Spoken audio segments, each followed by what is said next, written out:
세상에 떠도는 기묘한 괴담들. 첫 번째 이야기, 서울에서 고속버스 막차를 놓치며 실제로 겪었던 실화괴담. 2004년에 배를 가르는 수술을 받은 적이 있습니다. 인생에서 처음이자 마지막인 조금 힘겨웠던 기억인데 그 수술을 받고 나서 몇 개월 동안 기묘한 체험을 했습니다. 저는 전라남도 순천에 살고 있습니다. 그날은 세미나가 있어 서울에 왔습니다. 다음 날 출근해야 했기에 당일에 다시 순천으로 내려가야 했지만 고속버스 막차를 놓치게 됩니다. 혹시나 해서 서울역에 가니 밤 11시 출발이라는 늦은 시간이긴 했지만 표가 남아 있었습니다. 일단 어머니께서 걱정하실까봐 미리 전화를 했는데 고속버스도 야간 운행하는데 왜 하필이면 기차를 타고 오냐면서 염려스러운 듯이 말씀하셨지요. 그때는 별 생각 없이 그저 집에 빨리 가서 조금이라도 쉬어야겠다는 생각뿐이었고 새벽에 도착하면 꼭 문을 열어달라고 말씀드리고서 기차를 타러 갔습니다. 같이 세미나를 왔던 언니는 내 측에 앉고 저는 창에 기대기를 좋아해서 창가에 앉았습니다. 1시간 정도 지나자 평택역에 도착했고 잠시 멈추었을 때 화장실에 갔다가 다시 제자리에 앉았습니다. 기차가 다시 출발하자 창밖을 아무 생각 없이 바라보고 있었습니다.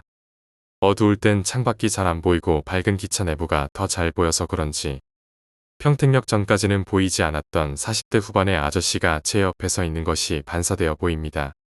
아저씨는 노숙자 같은 차림에 오랫동안 씻지 않으셨던지 긴 머리가 헝클어져 있습니다. 아저씨가 계속 절 보고 계셔서 시선이 굉장히 신경 쓰였지만 노골적으로 젊은 여자인 제가 쳐다보면 괜히 시비라도 걸까봐 걱정이 들었습니다. 그래서 시선을 마주하지 못하고 슬금슬금 창에 비친 모습을 쳐다만 봤습니다. 그렇게 20여 분이 지났을까요? 고개를 숙이고 있다가 슬쩍 창을 바라보니 아저씨 모습이 사라지고 없습니다. 다행이었습니다. 아무래도 이번 역에서 내리려고 나갔던 것 같았습니다. 그제야 고개를 들고 뒤를 돌아봤지만 아저씨가 없는 게 확실했습니다. 마침 간식 카트가 지나가고 있어서 긴장한 탓에 음료수라도 마실까 했는데 순간 아차 싶었습니다. 깨닫고 보니 온몸에 소름이 끼쳤습니다. 기차 창문에 비친 카트는 제 옆이 아니라 언니의 옆을 지나가고 있습니다. 대칭이었기 때문에 당연한 것입니다. 그런데 아까 그 아저씨는 창에 비쳤을 때 제 옆에 있었습니다. 아저씨는 창에 비춰진 것이 아니라 창 밖에 있던 것입니다.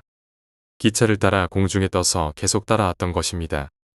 그러고 보니 기차 안에 서 있었다면 좌석 모퉁이를 잡거나 할 텐데 그 아저씨는 선 채로 계속 저를 보고 있었습니다. 너무 놀라서 옆에 자고 있는 언니를 깨워 자초지종을 이야기했는데 언니는 자는 사람 깨워서 웬 이상한 소리냐며 믿지 않았지요. 자정이 넘었지만 너무 놀라서 잠이 오지 않았습니다. 행여나 창 밖에서 그 아저씨가 다시 보일까봐 두 눈을 꼭 감고 순천까지 아무것도 못한 채 가만히 있었습니다.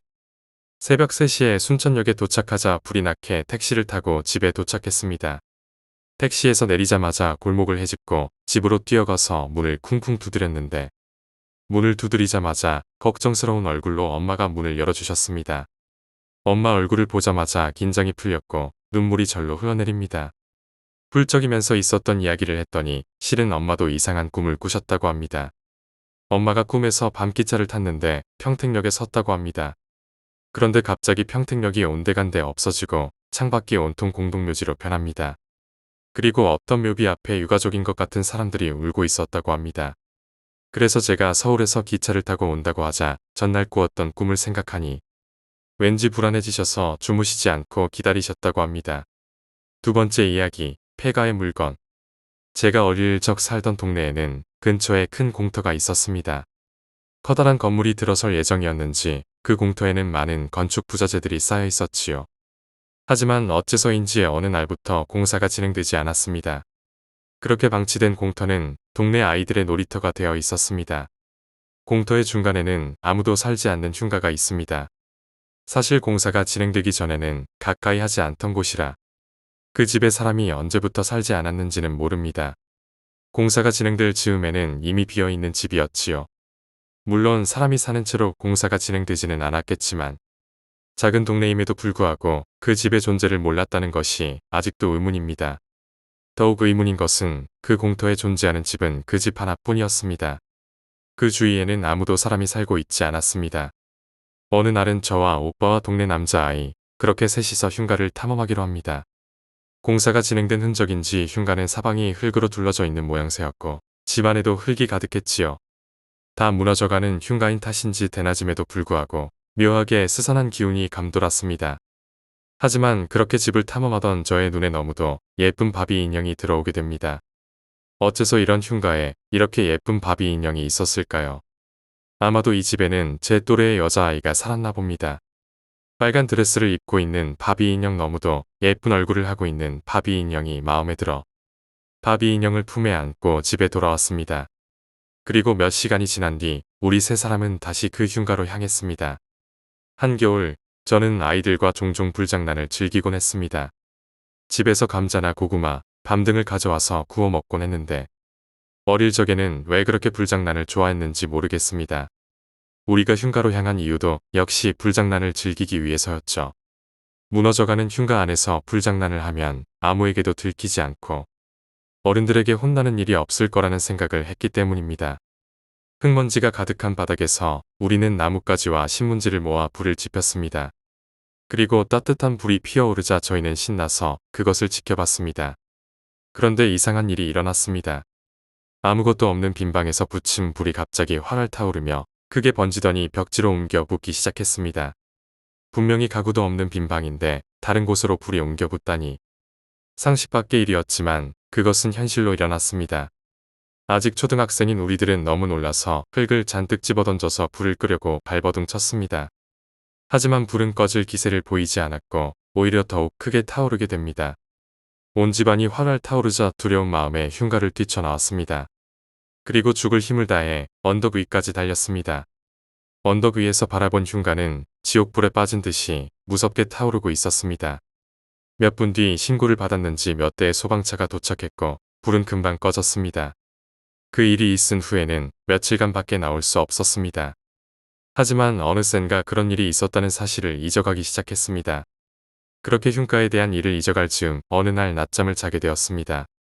하지만 얼마 지나지 않아 잠에서 깨어났고 눈을 뜬 저는 몸을 일으키려 했습니다. 그러나 눈꺼풀을 제외한 모든 곳이 움직이지 않았습니다. 내 몸이 마치 내 몸이 아닌 것 같은 묘한 기분입니다. 저는 이것이 어른들이 말하던 가위라는 것을 금세 깨달았습니다. 가위에서 깨어나기 위해 안간힘을 쓰던 저의 눈에 들어온 것은 머리맡에서부터 뻗어오는 하얀 손이었습니다. 그리고 너무 무서웠던 저는 그대로 정신을 잃게 됩니다. 식은땀을 흘리며 악몽을 꾸다가 어머니에게 발견되어 깨어났지만 이후로도 악몽은 끊이지 않았습니다. 꿈의 내용 중 기억나는 것은 여자아이의 미소와 빨간 원피스, 그리고 하얀 손뿐. 자세히는 기억나지 않지만 하얀 손은 언제나 저를 어딘가로 끌고 가려고 했습니다. 어느 날 방 청소를 하시던 어머니가 저를 불렀습니다. 어머니의 손에 들려있는 것은 흉가에서 가져온 바비 인형이었습니다. 아무리 찾아도 나오지 않던 그 인형, 아마도 침대 사이에 떨어져 있던 모양입니다. 인형을 바라본 순간 제 머리에서 강렬한 이미지가 떠올랐습니다. 꿈속에서 나타나던 여자아이, 그리고 빨간색 원피스, 무엇보다도 언제나 머리맡에서 뻗어져 오던 하얀 손. 저는 갑자기 무서워져 울음을 터뜨렸습니다. 그리고 인형을 손에 든 채로 이미 잿더미가 되어버린 그곳을 다시 찾았습니다. 그리고 잿더미에 위에 인형을 올려 두고는 죄송합니다. 죄송합니다. 제발 돌아가 주세요. 저한테 오지 말아주세요. 하고 울면서 빌었습니다. 다행히 그 뒤로는 가위에 눌리는 일도, 악몽을 꾸는 일도, 빨간 원피스의 여자아이가 찾아오는 일도 없었습니다. 저의 진심 어린 사과의 마음이 동한 것인지 아니면 제가 아닌 다른 아이에게로 가버렸는지는 잘 모르겠습니다. 세 번째 이야기, 화재사고 괴담. 제가 중학교 1학년 시절 있었던 이야기입니다. 여름이 가고 가을이 찾아와서 제법 쌀쌀해지고 나뭇잎도 하나 둘씩 떨어지기 시작하던 시기였습니다. 그 시절에는 좋은 학원은 공부를 많이 시키는 힘들다고 소문난 학원들이었습니다. 저희 어머니도 다른 부모님들 사이에서 좋다고 이야기가 돌던 영어 학원으로 저를 보내셨지요. 여느 학원들이 그러하듯이 제가 다니던 영어 학원도 수업 후에 남아서 시험을 많이 치게 하던 학원이었습니다. 매번 학원에 한 번 갈 때마다 단어를 1000개 가까이 시험을 쳤습니다. 외워야 할 단어가 많았기 때문에 수업을 마치고도 단어 시험 때문에 남아 있어야 하는 경우가 대부분이었습니다. 그날도 저는 단어 시험으로 학원에 남아 있었습니다. 한 자리에 앉아서 자리를 뜨지 않고 2시간 정도 단어를 외우다 보니 슬슬 답답해지기 시작했습니다. 때마침 제 등을 콕콕 누군가가 찔렀습니다. 같은 반의 학원 친구가 제 의자 뒤로 와서 나가자는 듯이 턱을 옆으로 까딱였습니다. 조금 쉴 겸 저와 마찬가지로 공부를 하던 학원 친구들과 커피를 타서 단어집을 들고 학원 비상계단으로 갔습니다. 비상계단은 중형 빌딩에 있는 단단하고 무거운 철문으로 각층이 막혀 있는 곳이었습니다. 벽면은 새로 만든 건물이라 그냥 벽이 아닌 벽 중간에 손 두 뼘 너비의 아크릴판으로 계단을 따라 장식되어 있었습니다.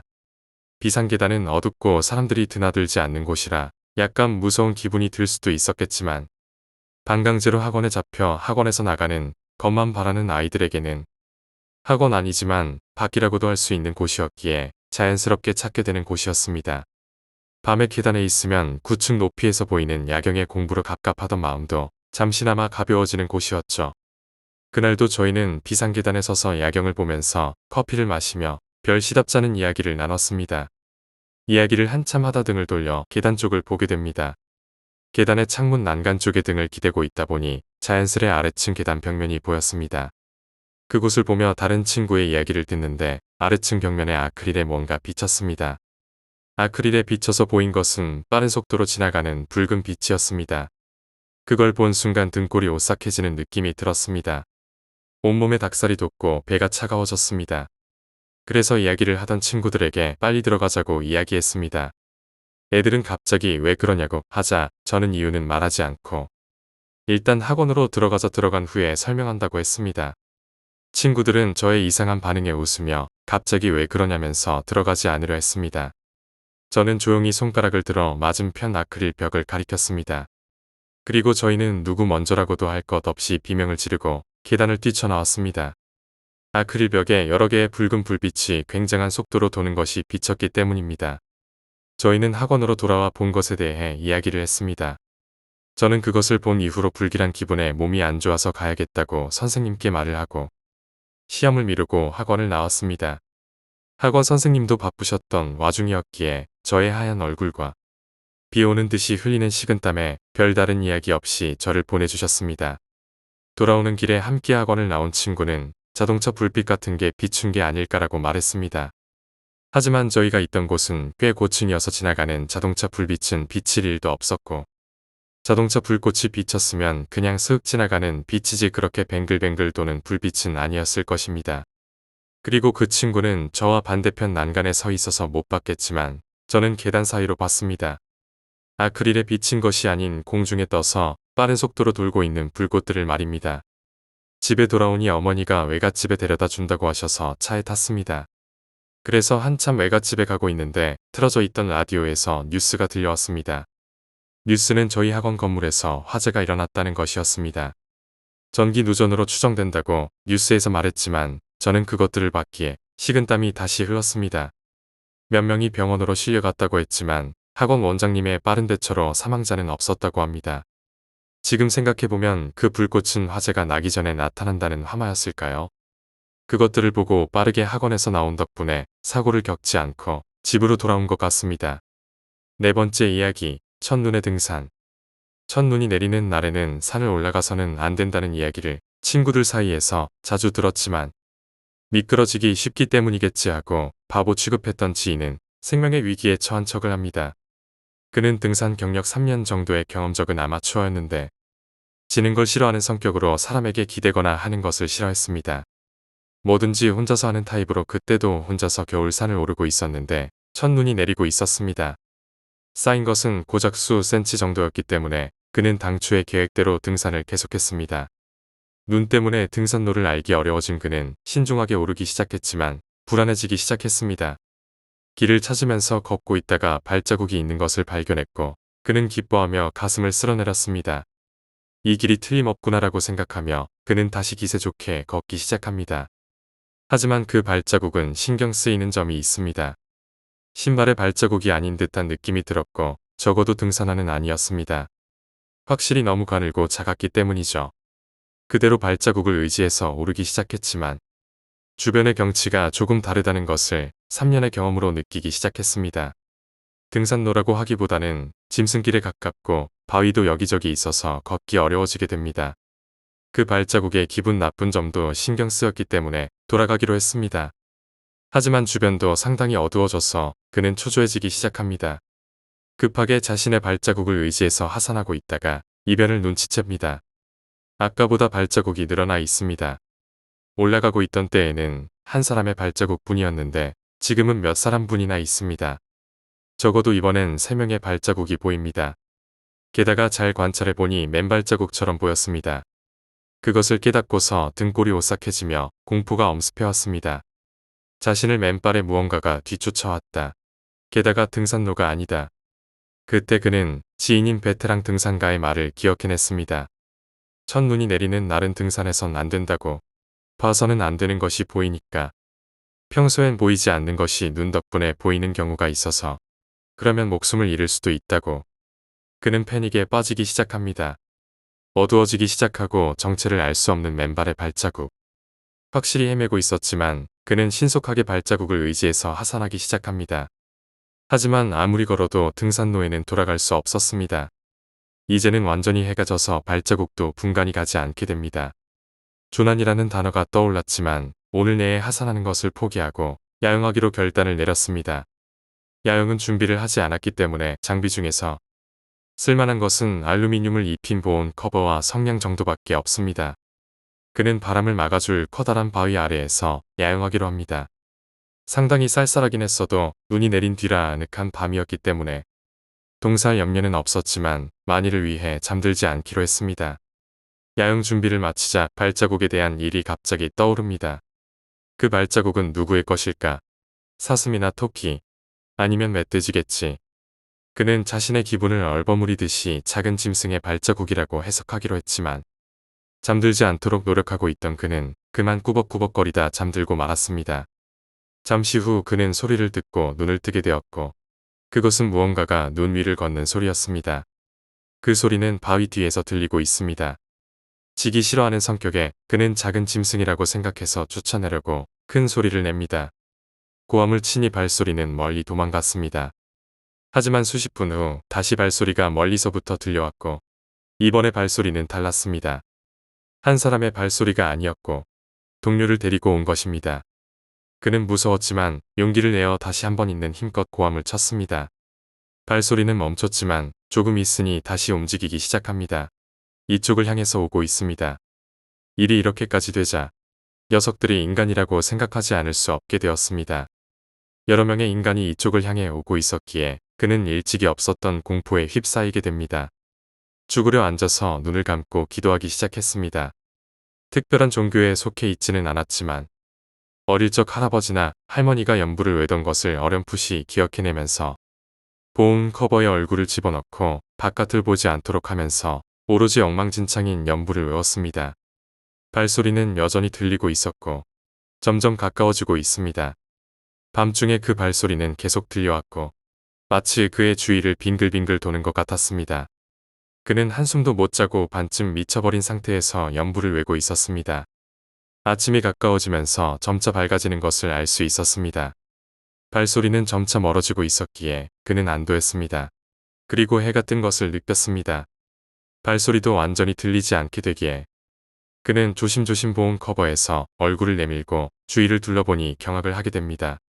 주위에는 수십 명의 발자국이 남아 있었습니다. 게다가 전부 맨발의 발자국이었습니다. 그는 피로에 지친 채로 그 발자국을 바라봤습니다. 너무나 큰 공포로 아무것도 생각할 수 없었지만 짐을 꾸리고서 하산하기 시작합니다. 30분 정도 걷자 그 발자국은 도중에 사라졌고 조금 더 걸으니 등산로의 표식이 발견되어 무사히 하산을 했습니다. 정신적으로 지나치게 지쳐버린 그는 이를 마지막으로 등산을 그만두었습니다. 5번째 이야기, 미친 직장 선배. 선배는 다른 사람들을 잘 도와줄 뿐만 아니라 일도 꽤 잘하는 편이기에 거래처에서도 알아줄 정도입니다. 다만 조금 이상하다고 해야 할 게 가족을 끔찍하게 아낀다는 점입니다. 부인이나 딸에 관한 이야기가 나오면 멈출 줄을 몰랐지요. 휴일날 아침부터 가족이랑 뭘 하고 보냈다느니 어디에 다녀왔다느니 사진까지 들이밀며 자랑을 했습니다. 그것뿐이라면 그냥 오지랖 넓은 아버지고 어디에나 있을 법한 팔불출이거니 하고 넘어갈 것입니다. 하지만 문제는 선배의 부인과 딸은 이미 세상을 떠났다는 점이었습니다. 그러나 그것 말고는 별 문제도 없고 좋은 사람이었기에 회사 내에서는 다들 쉬쉬하고 넘어갈 뿐 별다른 언급을 피하고 있습니다. 그리고 어느 해 송년회 날이었습니다. 그 해는 회사 실적이 좋아서 송년회도 호화롭게 치러졌습니다. 선배 역시 잔뜩 신이 났고 평소와는 달리 과음하게 됩니다. 결국 선배는 걷기는커녕 의자에 앉아있기도 힘들 정도로 술에 취해 있었습니다. 그런 상태니 혼자 집에 돌려보낼 수 있을 리 없어서 근처 숙소에서 묵고 가라고 권했지만 선배는 집에서 가족이 기다린다면서 막무가내로 집에 가겠다는 말뿐이었습니다. 어쩔 수 없이 사장님의 명령으로 나와 다른 동료 한 명이 선배를 집에 데려다 주게 됩니다. 동료는 술을 못 마시는 체질입니다. 그래서 입에 술 한 방울도 대지 않았기에 그가 차를 운전해 선배네 집까지 갔습니다. 선배는 몸도 못 가눌 정도로 술에 절어있는 와중에도 언제 챙긴 것인지 포장한 음식을 품에 꼭 껴안고 있었습니다. 선배네 집에 도착했지만 당연히 집에는 불 하나 켜져 있지 않았습니다. 차를 타고 오는 사이에 조금 정신을 차렸는지 선배는 다들 먼저 자나 봐라고 말하며 웃었습니다. 차라도 한잔하고 가라는 것을 자정도 넘었으니 괜찮다고 애써 거절하고 있을 무렵입니다.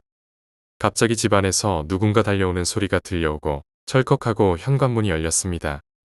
선배는 그것을 보고 뭐야? 안 자고 기다리고 있었구나. 선물 가져왔어. 라며 미소를 띄웠습니다. 우리는 칠흑 같은 집 안으로 들어가는 선배에게 멍하니 인사를 하고 후들거리는 다리로 간신히 차에 올라타 벌벌 떨었습니다. 선배와 같이 살고 있는 것은 도대체 무엇일까요?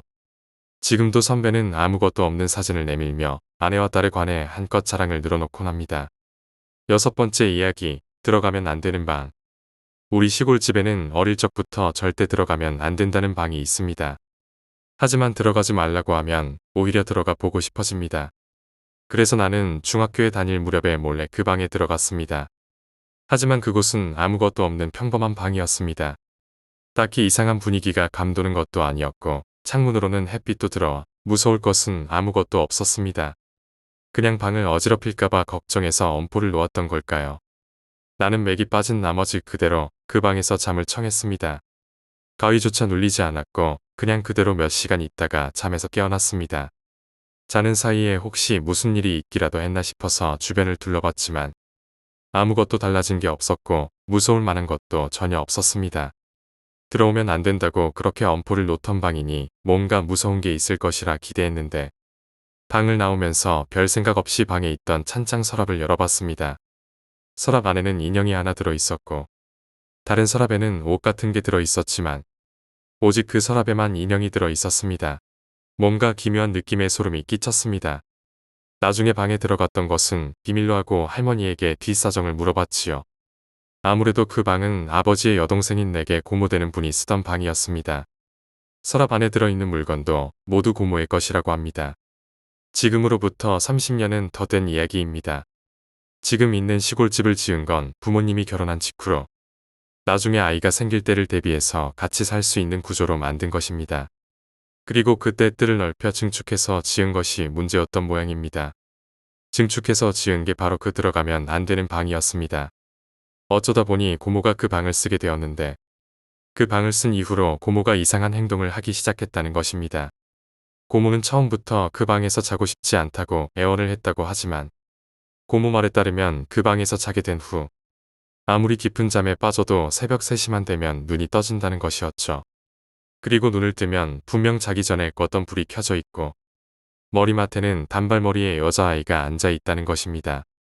기묘하게도 환하게 불이 들어온 방이었지만 여자아이 얼굴만은 색감에서 보이지가 않았다고 합니다. 하지만 어째서인지 고모는 알 수 있었습니다. 그 여자아이가 웃고 있다는 것을 말입니다. 이런 현상이 일주일가량 이어졌다고 합니다.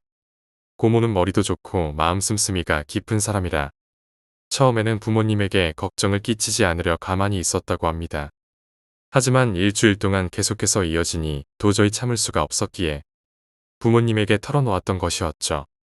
그러나 할아버지는 결혼도 안 하고 집에 있다는 이유로 방을 바꿔달라는 고모의 요청을 거절합니다. 결국 고모는 그 방을 계속해서 쓸 수밖에 없었지요. 그렇게 보름 정도 지났을까 고모가 아무런 불만도 없이 하루 종일 묘한 미소만 짓고 있었다고 합니다. 가족들은 이제 새 집에 적응을 해서 이상한 꿈도 꾸지 않게 된 것이라고 생각할 뿐이었습니다.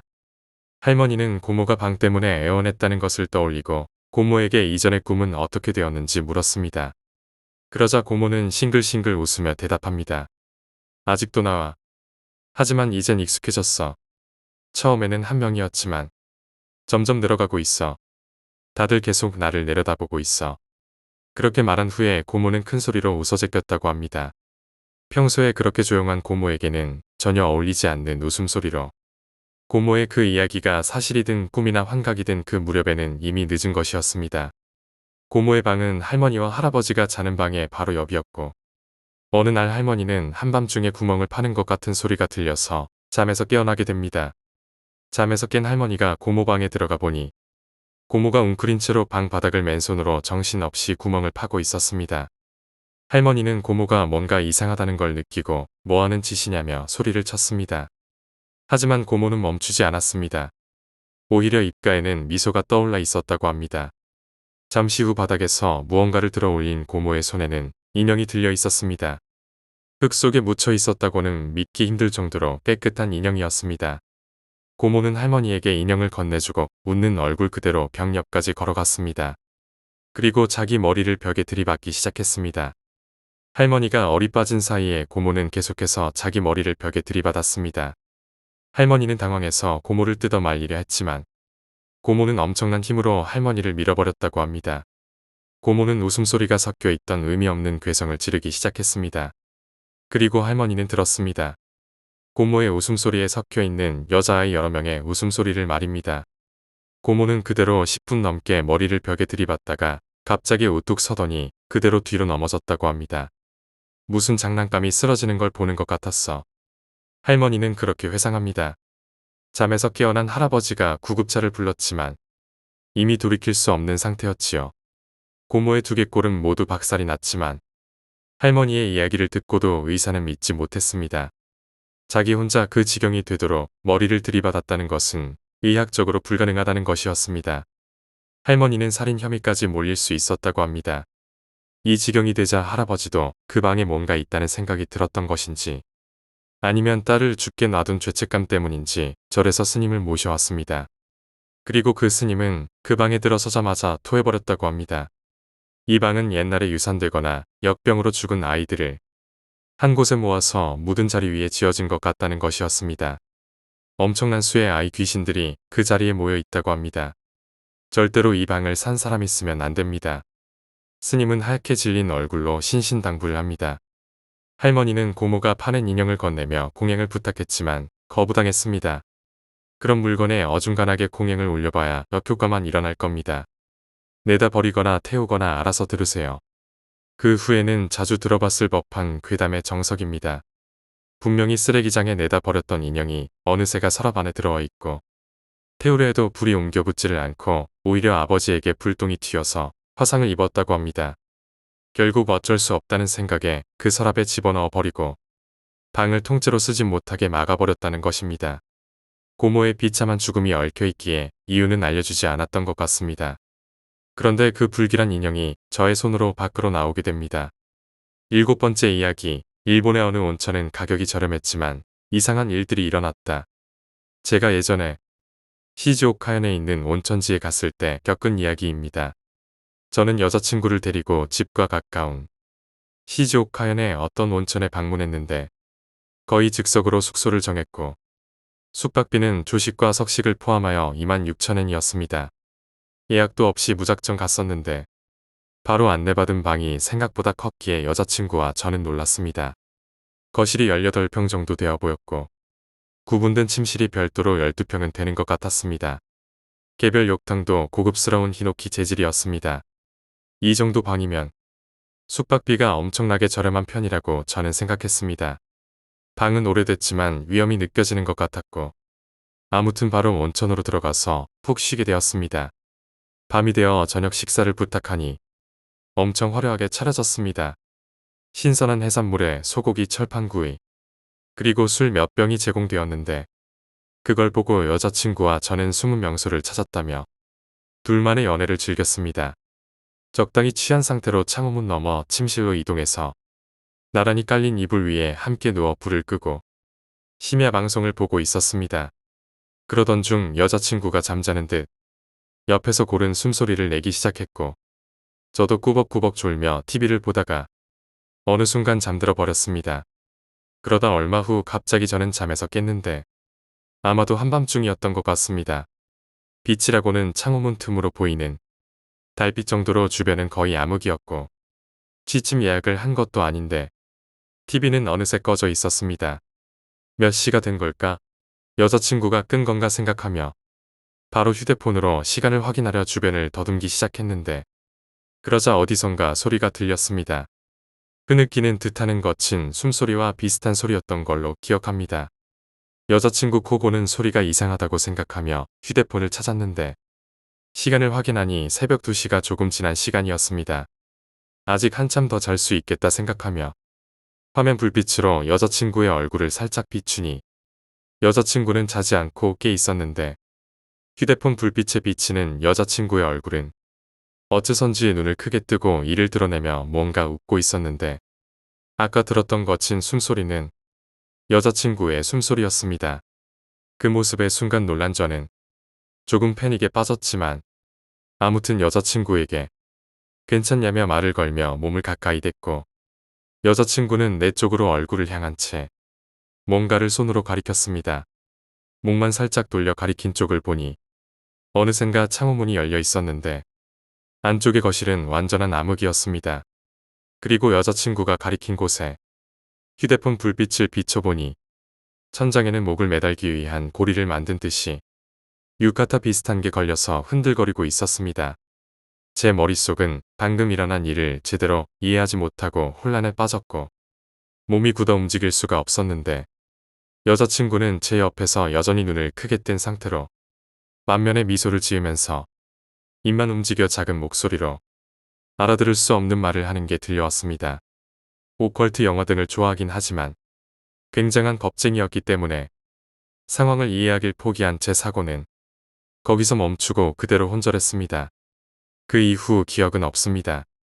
그리고 어렴풋이 들리는 TV 소리에 눈을 뜸과 동시에 벌떡 일어났고 꿈이었나 싶은 생각에 주변을 둘러보니 열려있던 창호문은 닫혀 있었고 열어서 확인해보니 이상한 줄도 걸려있지 않았습니다.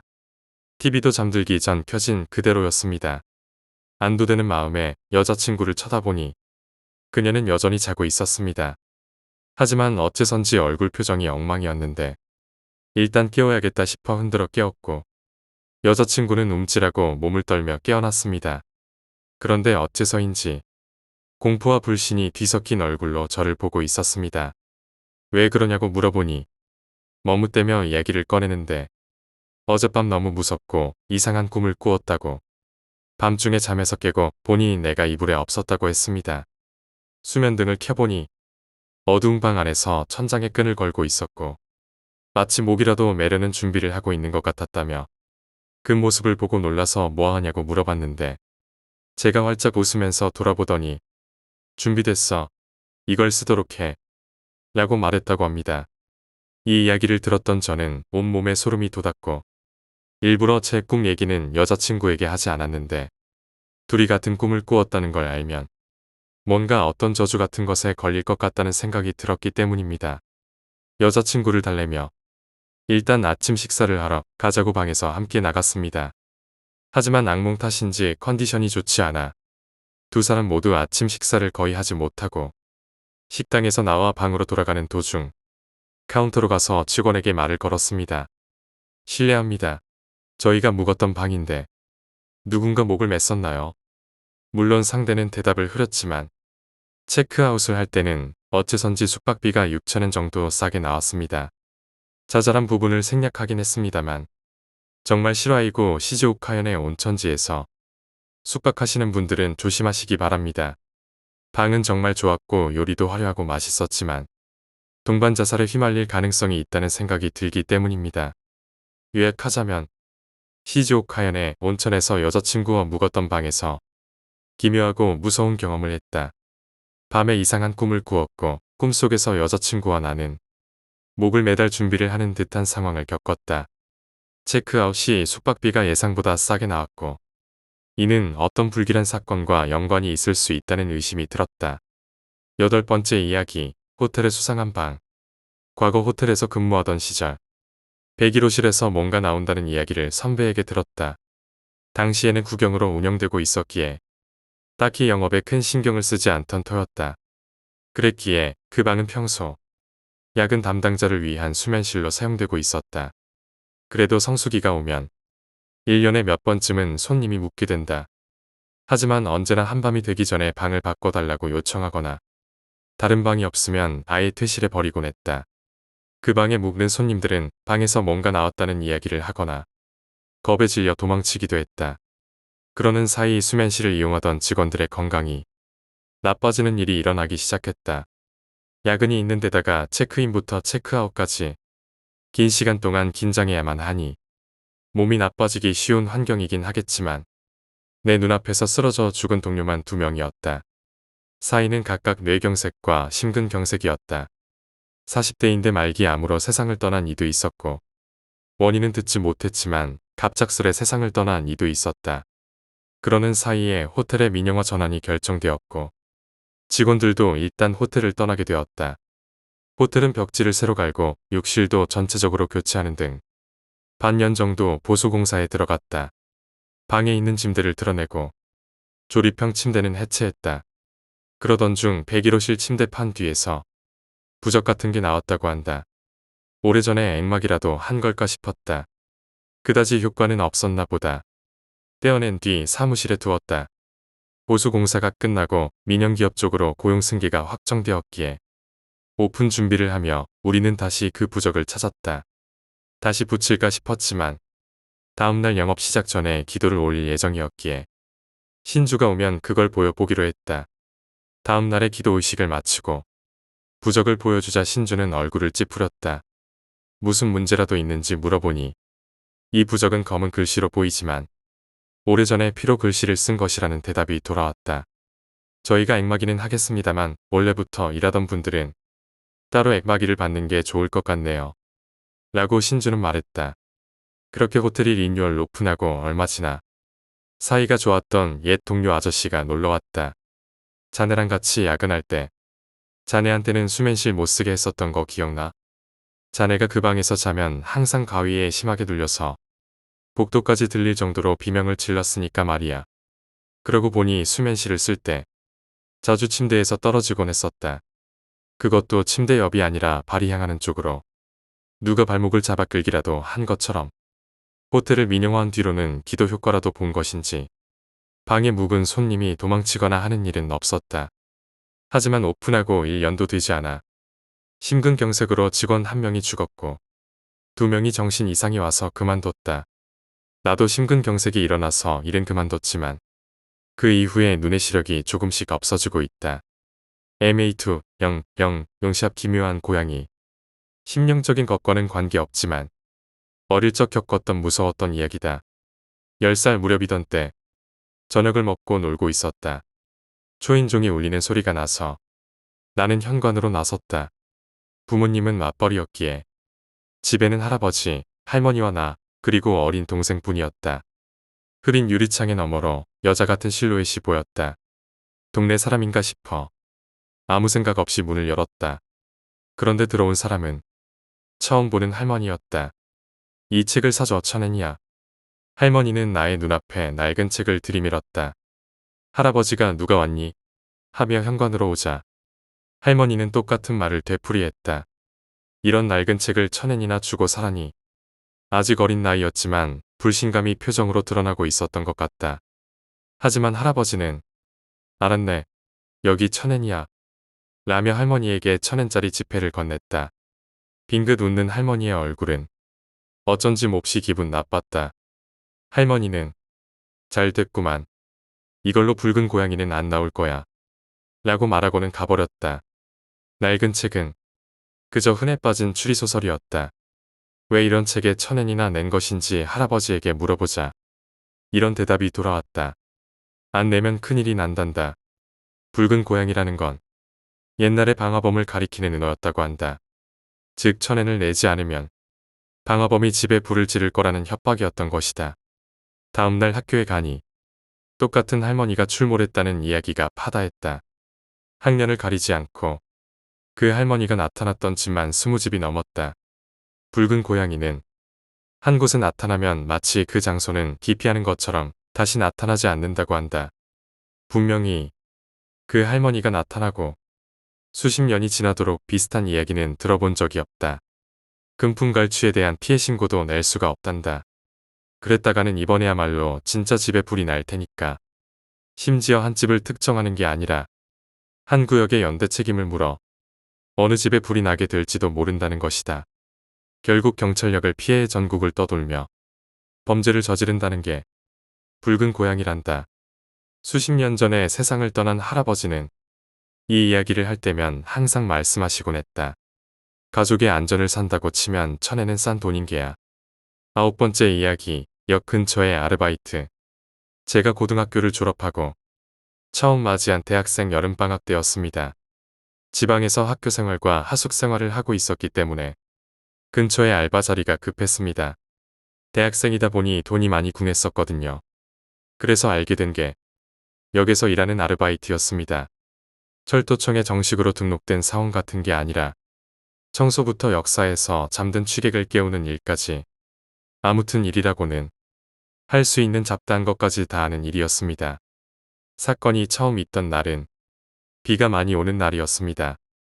어느 날처럼 똑같이 역사에 있는 쓰레기를 줍고 있었고 시간이 늦었기 때문에 역 안뿐만 아니라 철도길 근처에 쓰레기도 줍고 있었습니다. 비가 많이 오던 탓에 짜증나는 걸 뒤로하고 빨리 하고 좀 쉬어야겠다는 생각만 하면서 쓰레기를 열심히 줍고 있었습니다. 그때였죠. 한 100m 정도 됐던 것 같습니다. 철도길을 따라서 저 멀리 흰색 천 같은 게 펄럭이더군요. 근데 그 근처가 터널이 있던 자리였고 기둥 같은 구조물이 많았기 때문에 천 같은 게 날라오다 걸렸겠지 하고 그냥 무시해버렸습니다. 그런데 그 다음 날도 제가 나가서 밤에 청소를 할 때마다 그 흰색 천이 보였습니다. 이쯤 되면 기차가 운행하는데 문제가 있을 법한데도 위에서는 따로 치우라는 말이 없었으니 비도 오고 거기까지 가서 그걸 치우기도 내키지 않았던 저로선 신경이 쓰이긴 했지만 괜히 일을 늘리지 않기로 생각했죠. 그런데 계속해서 걸려있는 천 쪼가리가 신경이 쓰인 나머지 같이 알바를 하던 동료를 구슬려서 저것 좀 치우고 오면 안 되겠냐고 부탁을 했습니다. 동료에게 부탁한 다음 날 알바를 하려고 나갔지만 그 동료가 보이지 않았습니다.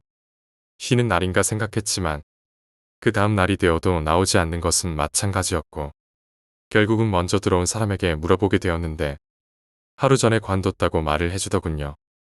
워낙 비도 많이 오고 고생도 많이 했다 보니 힘들어서 나갔나 보다 하고 가볍게 넘겨버렸습니다. 어김없이 청소 시간은 다가왔고 저는 비가 또 다시 오는 날 철도길 근처에 쓰레기를 줍고 있었습니다. 그런데 또 철도길 쪽으로 흰색 천이 펄럭이고 있더군요. 여전하다 싶은 생각을 하면서 다시 청소를 하려던 찰나 저거 치운다고 했는데 라는 생각이 들면서 그만둔 동료와 저 흰색 천이 교차되더군요. 묘하게 불쾌했지만 사람 호기심이라는 게 뭔지 굳이 그걸 가서 확인하게 되더군요. 시간도 늦어서 철로를 달리는 열차도 없었고요.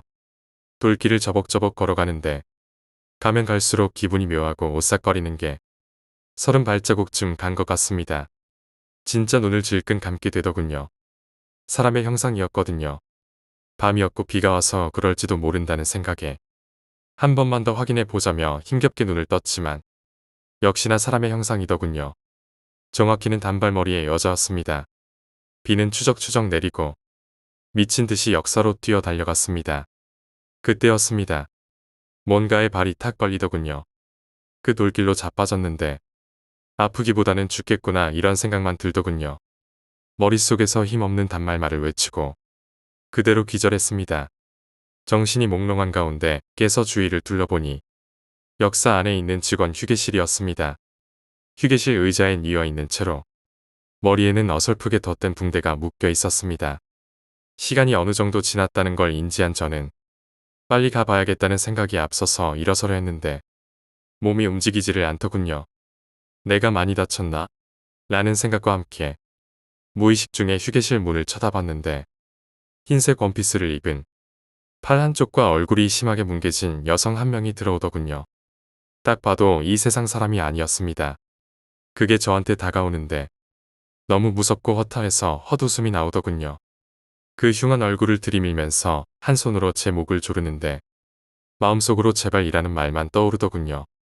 목을 조르는 힘이 세지면서 앞이 컴컴해지기 시작했습니다. 진짜 이대로 죽는구나 싶어지더군요. 그런데 그 순간에 눈이 딱 떠지면서 동료들이 들어오는 게 보였습니다.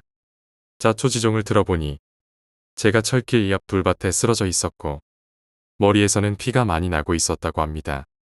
그래서 제가 넘어져 있는 걸 동료들이 끌고 와서 휴게실에 뉘어놨다고 하더군요. 그런데 머리에 어설프게 덧댄 붕대와 휴게실 안 풍경도 그렇고 가위라고 보기에는 너무나도 설명이 안 되는 일이 많았습니다. 몸을 추스리고 제일 먼저 한 일은 철도 길 따라서의 그 흰색 천, 아니 그것을 확인하는 것이었습니다. 확인하는 순간 다시 한번 소름이 돋더군요. 제가 근무를 하는 밤마다 보이던 그것 없어져 있더군요. 그 후로는 알바를 관두게 되었습니다. 이전에 관둔 동료도 이런 식으로 관둔 건가 하는 생각을 하면 웃음이 나기도 하고 미안하기도 합니다.